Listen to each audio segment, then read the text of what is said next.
It's this principle that once you move things from that distance, that realm of conspiracy theory Mm-hmm. to fact, the conversation changes. And it's not enough, but when we look at what's happened since then, now everybody knows about this, and governments have not responded quickly enough to put controls on this. And so, what does this mean? Proliferation. You might be okay with the government being able to do these kind of things, right? Like, how did this happen? And the reality is, surveillance technology just moves more quickly than law.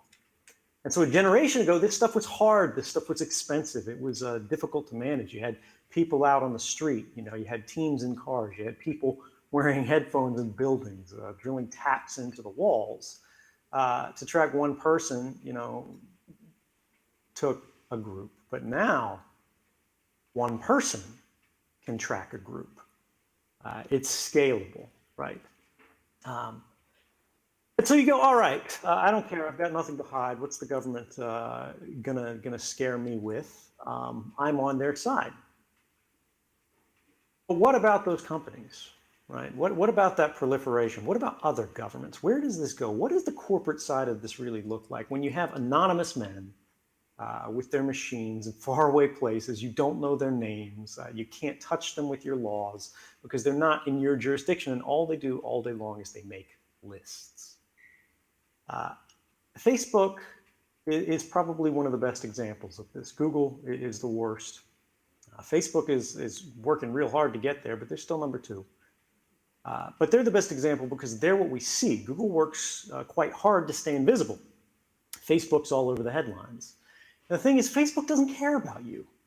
Facebook doesn't care about your country or your politics. It doesn't care about your future or what happens to you. Facebook cares about one thing and one thing only, and that's your data. They are a surveillance company, and their product is you. What they make, what they create, what they keep to themselves and what they rent to others, it is the story of your life, the lives of your neighbors, your most private preferences. It's a record of every article you've ever bothered to click while you're logged in. But it's deeper than that. It's the people that you care about and who means the most to you among them. It's the ideas that attract you and the things that repel you. It is a system that is designed, when you take a step back, to put your mind on a shelf with a price tag that's available to anyone who's got the money. And the scary thing is, it works.